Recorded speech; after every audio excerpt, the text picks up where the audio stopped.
Good morning mga brad. Nandito na naman tayo sa isang farm dito sa may Botolan, Zambales. Ito po, itong farm na to ay sikat na sikat at nagpapanalo dito sa area. At ito ang bagong episode ng Sabongerong Gala! Pinapakilala ko po sa inyo ang ating guest ngayong umaga at siya po ang isa sa owner ng RSRB Tikwago Game Farm. Ito po si Mr. Debs Ray Simeon. Yan. Good morning, brother. Bro, welcome Kasi Agbi. Welcome to Agbi. Oh. Yun. At welcome sa Sabongerong Gala. Hindi nyo po matatanong mga brad, si Debs po, batang-batang breeder ito. 27, Debs? 27. Ah? 27. 27 pa lang, pero ang mga nilalabanan nito, mga bigatin, no? So, mga gitnaan. Actually, sila na rin ang naghahanda at sila na rin ang nagtatare. Siya mismo. Conditioning, gapper. Okay. So, Debs, pwede mo bang ipakilala sa amin yung mga bloodlines na nandito sa farm mo? Ang ngayon breeding namin, nagpapanalo red Angara na Boston, tapos yung mga black ni Bogs de la Rosa. Kaya ngayon, tapos nag-upbreed ako ng mga Mark Lim na Papay Gray. Tsaka kay Random Plaza na Yellow-Legged Hatch. Nakita ko ang gaganda ng mga sweater mo rito. Ito ba yung mga sweater Boston ninyo? Oo, yung pinag-cross ko yung sweater ni father ko ng original na galing kay Lancy. Tapos yung Boston na galing kay Red Angara na broodcock. As of now ba, ano ba ang status ng farm nyo? Laban lang or commercial din kayo? Laban, tapos nagbebenta din ng mga, may mga, katulad ngayon may partner ako na kumukuha sa akin 50, puro panlaban lang, lahat yun puro class A na, pili na. Oh, ayos. Magkano naman ang presyo ngayon dito sa farm mo ng battle stag? Ang stag ko, 7K isa. 7K. Oh. Minimum 10 pesos. Actually, mga kabrad, ano, ang gaganda po ng mga manok dito sa RSRB Tikwago Game Farm. Nakita ko po talaga seryoso sila sa breeding, ano. Anong masasabi mo, Brad? Actually, tayo lang ang pinapasok dito dahil gwapo yung may-ari, gwapo daw tayo O pag hindi gwapo, kasi gwapo mga manok Pag hindi gwapo, hindi makakapasok dito. Siyempre taga rito ako kababayan ko, siyempre. Baka sabihin nila bias ka. Hindi ibig sabihin, ipagmamalaki ko. Hindi lang magandang manok, nagpapanalo talaga Kaka-champion lang yata nung last week lang yata. Inutangan ko na. Basta. Binigyan mo ata ng method ng super meds mo Super meds user yan. Binuking ko na. Binuking ko na. Saan ka ba lumalaban ngayon, Debs? Sa mga tarim. Sa mga tarem. Oo. Ngayon may schedule. No, sa area ng Pangasinan. Ngayon, schedule naman namin, pinaganda namin bakbakan ng elimination ng stag. Sa circuit ang gusto mo, no? Ayun. Sigurado, actually mga Brad, si Debs at kayang dad, member na sila ngayon ng AGB. So, welcome sa'yo, brother. Yan. Welcome, bro. Kaya, kayo mga bro, aabangan nyo ngayon to si Debs. Isa sa batang promising breeder ngayon na magagaling ang mga manok. So, abangan nyo sa labanan ng AGB. Kaya masikip ang labanan ng AGB, mga bro. Zambales represent. May iba naman tayo, bro Kasi nung umikot ako kanina, may napansin akong kanawayon. Medyo catchy siya ba? Kasi siyempre, more on pula dito. Pag ikot ko kanina, may nakita ako mga kanawayon, bro, na Nakita ko yun. nasa gilid-gilid lang siya, pero ang gwagwapo. Ano bang mga ano yan? Saan mo nakuha? Anong line? Yung kanawayon namin, nabili ni father ko sa Bulacan. Sabi niya, nak, bili tayo ng kanawayon, pangulay lang natin. Pero hindi natin nilaban, pangulay lang. Kaya pala naka-display lang siya. Yan, oo. Pero ngayon, hindi nyo pa sinubukan. Hindi pa. Pangkulay lang talaga. Meron yung pinsan ko, taga Bataan, si Tony Bidag, binigyan ako ng kanawayon. Nilaban namin sa palaban namin mananari, pinalusot namin, pangit na manok Oo, pangit. Tapos sabi ni daddy, parada mo ng minimum. Tapos sahod na lang tayo, pangit naman, pahawak mo sa ibang tao. Yung pag-akyat, nakatunog yung mga tao sa amin. Nagagawa yung sa pagod, nalamado pa kami. Nilutres ko pa ang kalaban. Ayun, ang maganda doon. Meron akong tanong na syempre bagong breeder tapos batang-bata nagpapanalo. Meron akong tanong na syempre may mga batang breeder din na nanonood di ba? Kasing edad niya 20 plus So simple lang tanong ko. Ano ba yung may papayo mo sa mga kasing edad mo na nag-uumpisa or nandiyan na syempre may matamlay sa panalo, syempre nagpapanalo ka Yun ang gusto malaman ng mga batang kasing edad mo Sa totoo Yung advice lang. Hindi naman tayo kagad na angat kagad Yun, Paunti natin na makukuha din yan. Syempre. Tsaka siya din ang gaffer sa sarili nilang manok. Yun ang advantage Din to, mukhang mapapasubo ka. Puro gaffer pala. Ito na naman, laging nauuwi sa akin talaga yung gaffing, no? Yung gaffing. So bro, anong nagbigay sa'yo inspirasyon para pasukin yung pag-gaff? Number 1, ang father ko. Siyempre sabi niya, una nga tupada nga lang, tatari ako sabi. Tapos mga kaibigan ko, kinakantsawan ako, ba't ikaw na ayaw mo tumara sa daddy mo? Tapos hanggang sila, sabi niya, boss, yung anak mo, tumatari na sa mga tupada. Miram lang ako sa mga dating manari namin. Miram ang tari. Hanggang nakita nga ni daddy ko, gano'n nga. Sinubukan niya ako, akpait. Nanalo agad 2 manok. Ayun, ang magandang Pero ang unang sumubok sa akin, bumili kami ng manok ng kuya ko. Bumuli kami. Pinaradaan namin ng 11,000. Wala si daddy ko, hindi niya alam. Yun, galing sa tito ko yung manok. Nilaban. Nanalo. Umiram lang kami ng tari. Kasi hanggang napanood na ni daddy ko, binidyo nga. Hanggang sa ngayon, ikaw na talagang legit gaffer ng farm ninyo, So, Simulang tumara ako, 17 years old. kita nyo yan mga brad 10 years ka nang nagtatari. Dekada na rin pala. Isa ka ng Batikan. Batikan. Marami ka na nakukuhang mga techniques sa pagkakabit ng tari niyan. Ang number 1 lang sa manari. Huwag ka lalaking ulo. Huwag kang maging mayabang, maging humble ka lang. Paano yung halimbawa, Bro Dave, baka pwedeng manali ka rin sa ibang farm or kumpare o kaibigan. Okay lang ba yan? Ganun? Pahiyang, mga Sa pahiyang. akin, kasi yung tumaran, bali isang taon pa lang tumatari, alos puro big time na nagpapatari sa akin nice. So subukan nila siyempre yung tumari na akong manari sa grupo namin, nakita ng mga tao, maganda yung bakal ko. Yung mga matatanda nga sa akin minsan sila nagbabaklas ng tari ko, tapos gumagalang ako, kumbaga yung mga luma ko, tinutulungan ko yung mga hindi nakakabili ng tari ng Yun ang maganda. Share your blessings. Kaya pala buenas to. Pero ibahin ko topic kasi ang ganda ng farm nakikita naman natin. Siyempre, may gustong bumili. Sa tingin mo, ilan yung ang limit mo? Kasi baka mamaya ubusin itong isang buyer lang. Pwede ba yung gano'n? Walang problema kahit ubusin nila yung manok. Oo. Bali, hindi ka na makalaban. Pwede bang mangyari, halimbawa, bili ako ng pang derby namin, pang isang season, ikaw na rin magtari.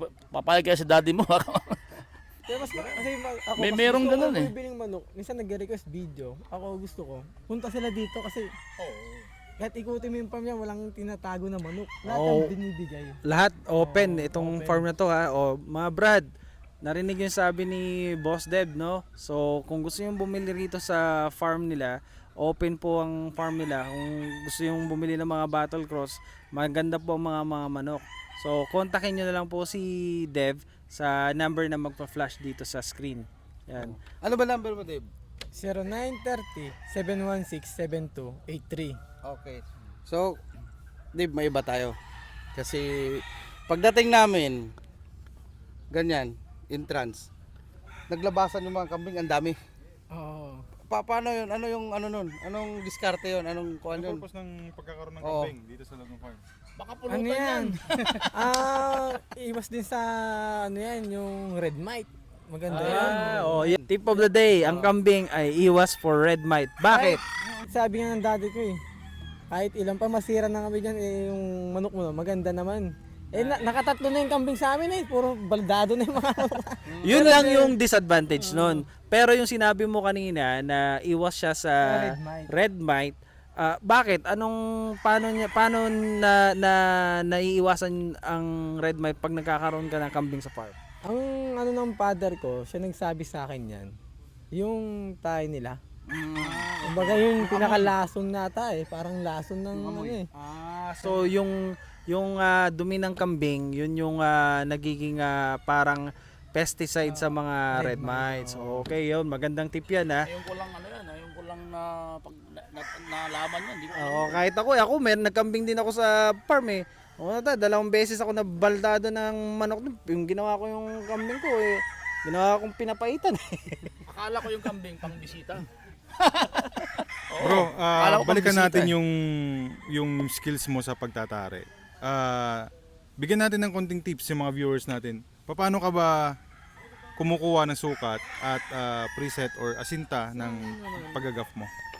Yung share ko yung akin talaga, ang ginagawa ko, minsan yung sa pin ko, depende sa tari ko, nung site niya, 1 o'clock o 12:30. Kung 1 o'clock, pantay sa pin. Pag 12:30, ang site, balabag ang kalang, nakabalabag. Pero yung site ng dulo ng tari ko, sa tuod, tsaka sa gitna ng puwet ng manok. Tapos hindi ako gumagamit ng tarin masyadong mahaba. Maiksi lang na siguro sa may kalahati ng tuod ng manok. Hindi So lumalagpas. ang sinasabi mo sa kalambutan. Oo. Kalambutan ng tuhod. Kahit sabihin kong manok umangat, ganun pa rin ang sukat ng tari ko. Kalambutan ka lang. Oo. Kasi meron ang manok ko merong sa taas, meron sa baba. Pag mahaba kasi ang tari mo sa baba, Wala na. walang ano yan. Kung Hindi na kayang ipasok Hindi niya pa. kaya ano yan, kung mapipilay, gano'n. Oo. Minsan may nagsasarili pa pag nasa sobrang haba. Nagsi-selfie, no? Oo. Kasi ako nagtatari ako before, parang pansariling laban lang. Pero hindi ako umabot sa ganyang level sa inyo na pangmalakasang labanan eh. Kasi siyempre, musikero ako, medyo, siyempre pag nabawasan yung daliri ko, wala na. Pangit na mag-gitara eh. Oo. Ka na mag-gitara, ganun. Oo. Siyempre, di ba? Tari ako sa mga tarin, titingnan ako Kaya, ba't ang isinantari na ito, ang haba ng manok, ang haba ng pa. Ba't hindi masyadong pantay sa tuod? Kalaban ko ng big time din doon sa mga tarim pumaparada silang 300. Yung partner ko pumaparada lang 150, 200. Pero Grabe naman yung parada yan. pag nagpapalon, nung isasampalon namin sila, dun, namamatay sila kagad. Oh, ang pagkakaalam mo kasi sa ganong diskarte sa sukat, all around yun eh. Lalo na kasi ang labanan ng manok, 70% sa ground eh. Hindi naman ibon yan na sa taas lagi eh. Oo. Oh, 3-5 palo sa baba na lahat eh. So nagkakatagalan ng labanan dahil sa sobrang haba ng tari. Hindi kasi namamatay ang manok sa hiwa eh, sa tusok eh. Oo, sa tusok. So hindi makakadali ng mabilis na tusok pag sobrang haba. Minsan nga yung selfie ang nangyayari. So bro, sa presets mo na 12:30 and 1 o'clock, alin dun sa dalawang yun ang mas lamang panalo? Yung manok lang. Kasi yung unang nagtari ako, ang tari ko, 12:30. Hindi pa ako marunong sa ganun. Sabi, nakakuha akong idea sa mga aid sa akin. Kuha ka lang idea yan. Yung 12:30 na yan, balabag na ano yan. Na pag, Tatama siya kaya lang, Tatama siya. hindi fatal. oo. Tatama. Oo. In-out ko na yung 12:30 kong tari nun. Puro 1 o'clock na. Tapos, lahat ng bakal ko, puro GLG. Pangalawang Talaga. pangalawang team of the day. Lahat ng tari niya 1 o'clock sitting. Yan, 1 o'clock second. Okay, mga brad. Sisingit lang ako. Oh, Pupunta yan, kita sige. pre, sorry ah. Kasi siyempre lilinawin natin sa mga nanonood. Ano ba yung 1 o'clock? Sa bakal na o ikaw na mag-adjust sa sipat mo? Kasi meron na dating 1 o'clock eh. Sa paggawa ng tari. Okay. Oh. Kasi may mga nag-uumpisa na gusto manari. Oo, hindi na. Kasi may nabibili. Sa pagkakaalam ko order ba kayo, naka 1 o'clock na yan, isasalpak nyo na lang. Or ikaw ba magsasalpak ng 1 o'clock or tumbada? Dati kasi yung Para sa akin pag-unahan siguro ang 1 o'clock, pag nilapag mo yung garol mo dito sa mesa, iba pantay mesa. Yung tinidor. Yung garol, pag nilapag mo yan, tapos ito yung tari mo, yung point niyan ay nasa right side ng garol. Ang tama. Tama. Di, ang ibig ko sabihin, Na 1 o'clock. sa mga nanonood na gusto mag-aral ng tarig, pag bibilhin ba natin yan, naka 1 o'clock no? Ikaw na magwa 1 o'clock. Depende. Oo, naka 1 o'clock na. Anong gusto mong site. Okay. Nasasabihin mo sa maker. Okay. Kasi merong standard na walang ganun eh. Tama ba? Di, yan yung standard. Eskwalado, yan yun. Okay. Kasi merong may sinasabing, kung hindi ako nagkakamali, may sinasabing may pectus na yan. Oo. Parang gano'n, di ba? Lumalaban si daddy ko, pag yung katawan, bulto, katawan. buong katawan. Oo. Ayaw niya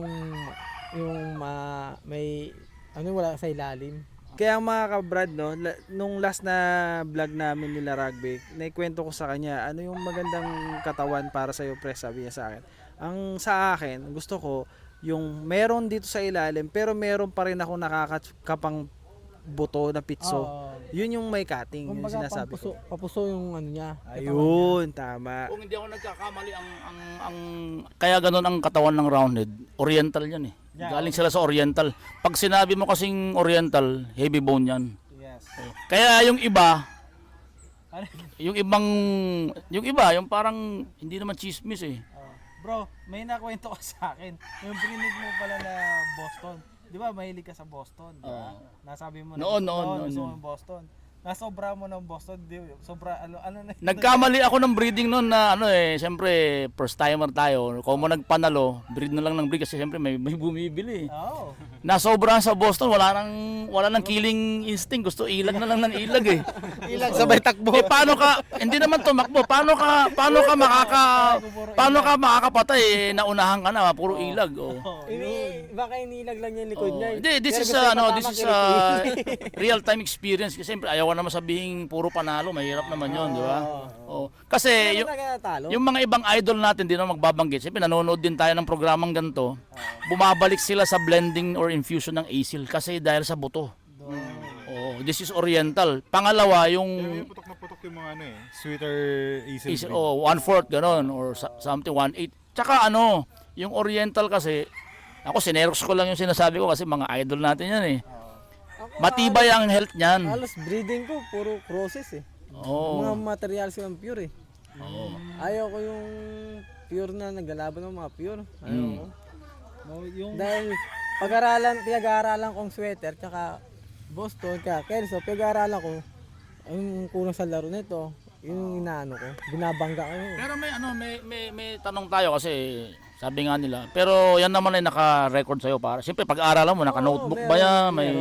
Oo. Record keeping. Record keeping. Itlog pa lang yan. Meron ng record sa akin mga yan. Oo. Ganun katibay si Matibay talaga si 29 Bro Dave. years old pero 27 grabe. bro. 27. Grabe. Pero pwede ibahin. Oo. Puntahan naman natin yung love life niya. Puro naman tayo sabong eh. Kumusta? May asawa na ba? May asawa? Meron na, napaka-supportive na asawa ko. Kasi isa lang. yung wala akong kasama dito nun, ako lang. Dalawa kami po kondisyon. Yung asawa mo? Oo, siyang magpapakain panlaban. Ako yung sa breeding. Ako. Pakainin mo yung panlaban. Dalawa kami magbibitaw. Maging araw.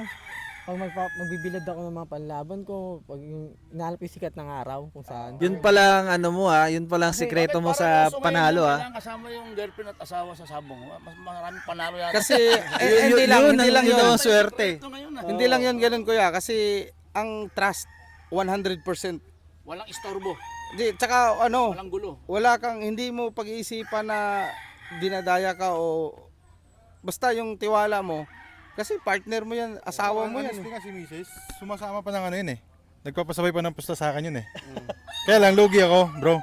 May tubo. Hindi. Pagtalo, bayad siya. Kapag sasabay siya ng pusta, sasabihin niya lang, magchat lang siya, para sama ako dyan, dos-dos. Pag nanalo, bayad ako sa kanya 2,000. Pero pag natalo yon, siya hindi na nagbibigay. Lugi. Sure ball yung Kasama ko kanya. siya sa mga tarim eh. Ang parada namin nasa 300,000. Hindi ko alam may pasama siya. Ano ko ba't may kumakabig ka din. Hindi mo si daddy na tsaka si Kuya Tan lang may puso yan. Hindi mo alam may pusta din ako dyan. Paano ka maganda sa biyahe? Kasi siyempre, Tama. Bukas pa yung laban, ngayong alas 6 ng hapon, mabiyahe na ako niyan. maaga, no? Oo.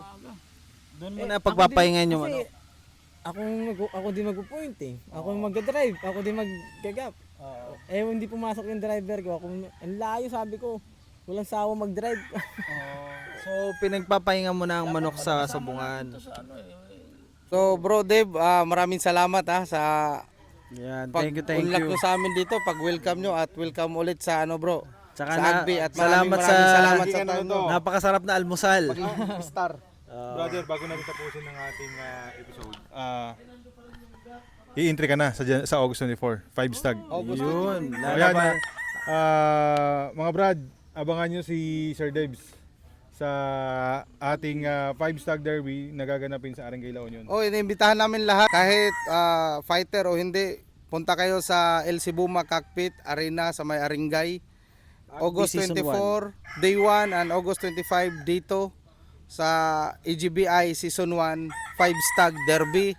1M yung guaranteed price, no pot money, friendly lang yung minimum bet na 5-5, affordable. Yun. So, Teka muna, thank sorry, may nag-message dito, ano daw ba yung mga sombrero natin, mga t-shirt, saan ba daw makakabili niyan? O ano ba, pinamimigay ba yan? O, Ito, merchandise ng ano naman na, sa ngayon siguro PM nyo na lang kami, yung mga friends ni Kuya Makuri Macaro, Order na. then kay Vice, PM nyo yan, kay Pris Carl at saka sa akin. So maraming salamat mga Brad at marami na naman tayo natutunan dito sa ating episode ng Sabongerong Gala. Thank you Mr. Deb sa iyong Salamat, bro, paunlak sa amin dito. Sa pagbisita.